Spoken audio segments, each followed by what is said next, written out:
안녕하세요. 그린빌 가족 여러분. 오늘 목요일 아침. 네, 오늘도 이렇게 하나님의 말씀과 함께 오늘 하루를 시작하는 모든 분들에게 무엇보다 만남의 축복이 있는 그런 귀한 날이 되시기를 간절히 기원합니다. 자, 오늘 저희는 예레미야 16장 오늘 1절에서 13절의 말씀으로 함께 오늘 이 아침을 시작하도록 하겠습니다. 예레미야 16장 1절에서 13절의 말씀. 여호와의 말씀이 또 내게 임하여 이르시되 너는 이 땅에서 아내를 맞이하지 말며 자녀를 두지 말지니라. 이곳에서 낳은 자녀와 이 땅에서 그들을 해산한 어머니와 그들을 낳은 아버지에 대하여 여호와께서 이와 같이 말씀하시오니 그들은 독한 병으로 죽어도 아무도 슬퍼하지 않을 것이며 묻어주지 않아 지면의 분토와 같을 것이며 칼과 기근에 망하고 그 시체는 공중의 새와 땅의 짐승의 밥이 되리라. 여호와께서 이와 같이 말씀하시되 초상집에 들어가지 말라. 가서 통곡하지 말며 그들을 위하여 애곡하지 말라. 내가 이 백성에게서 나의 평강을 빼앗으며 인자와 사랑을 제함이라. 여호와의 말씀이니라. 큰 자든지 작은 자든지 이 땅에서 죽으리니 그들이 매장되지 못할 것이며 그들을 위하여 애곡하는 자도 없겠고 자기 몸을 베거나 머리털을 미는 자도 없을 것이며 그 죽은 자로 말미암아 슬퍼하는 자와 떡을 떼며 위로하는 자가 없을 것이며 그들의 아버지나 어머니의 상사를 위하여 위로의 잔을 그들에게 마시게 할 자가 없으리라. 너는 잔치집에 들어가서 그들과 함께 앉아 먹거나 마시지 말라. 만군의 여호와 이스라엘의 하나님께서 이와 같이 말씀하시니라. 보라, 기뻐하는 소리와 즐거워하는 소리와 신랑의 소리와 신부의 소리를 내가 네 목전 네 시대에 이곳에서 끊어지게 하리라.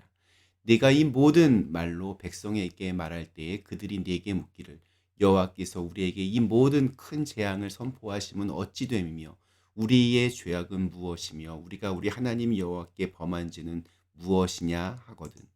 너는 그들에게 대답하기를 여호와께서 말씀하시되 너희 조상들이 나를 버리고 다른 신들을 따라서 그들을 섬기며 그들에게 절하고 나를 버려 내 율법을 지키지 아니하였습니다.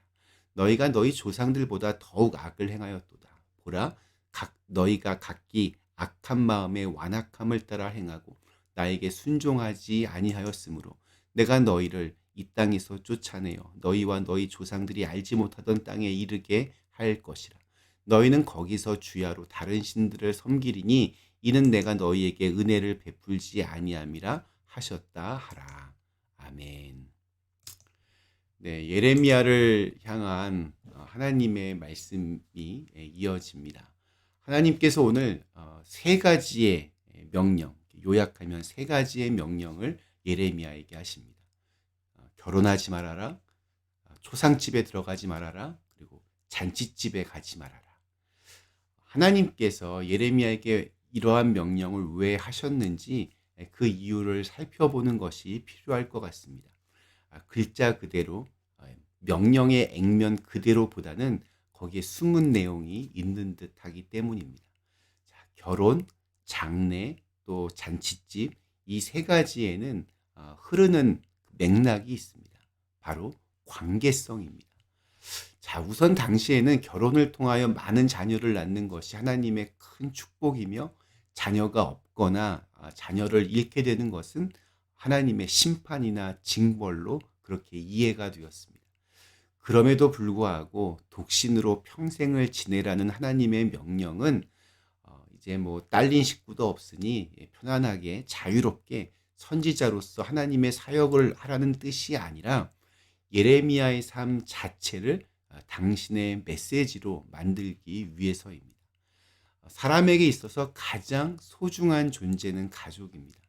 그런데 하나님께서는 유다의 멸망의 날에 그들의 눈앞에서 가장 소중한 가족이 죽어가는 것을 목격하며 고통스러워할 바에는 아예 결혼하지 않는 것이 더 좋다는 것입니다. 예레미야에게 평생 독신으로 살면서 유다를 향한 하나님의 뜻, 즉 심판이라는 이 유다의 암울한 미래를 백성들에게 보여주라는 것입니다.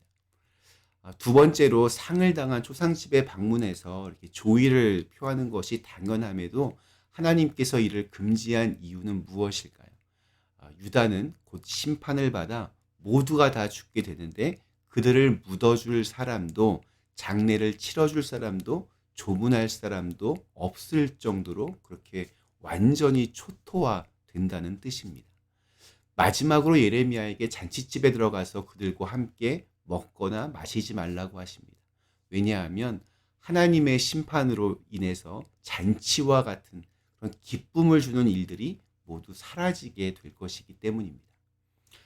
오늘 읽은 말씀은 임박한 유다의 심판이 얼마나 참혹할지를 보여주는 말씀인데, 오늘 저는 조금은 좀 다른 각도로 좀 이렇게 묵상해 보고 싶습니다. 결혼도, 장례도, 또 잔치도 혼자 할 수 있는 것이 아닙니다. 반드시 다른 누군가가 있어야만 가능합니다. 그런데 오늘 우리들의 시대는 가능하면 혼자 있고 싶어 해야 합니다. 모이기를 힘써야 하지 않습니다. 남을 위해서 내 감정을 쓰기가 싫고, 또 남에 대해서 신경 쓰는 어떤 그 소모적인 것을 굉장히 기피 합니다. 되도록이면 혼자, 기왕이면 개인 중심의 삶을 바라보며 그렇게 살아갑니다. 함께 놀고, 함께 뒹굴고, 또 함께 공감하고 아파해하면서 서로의 생각과 마음을 나누며 더불어 하나가 되는 그러한 문화가 사라지는 것. 한마디로 공동체가 무너지는 것은 정말 무서운 일입니다. 하나님이 우리에게 원하시는 것은 화해, 조화, 또 협력일 텐데, 우리 시대의 문화는 지극히 개인 중심적입니다. 물론 개성이나 개인의 주장과 표현들은 존중받아 마땅합니다. 귀중한 가치임에 틀림이 없습니다. 그러나 그러한 개성들이 서로 모여서 연합하며 어떤 시너지를 만드는 것이 바로 공동체입니다. 우리의 사명들이 모여서 하나님의 나라가 되고, 우리의 다른 모습들이 함께하여 확장된 꿈이 되는 것이 하나님의 언어입니다.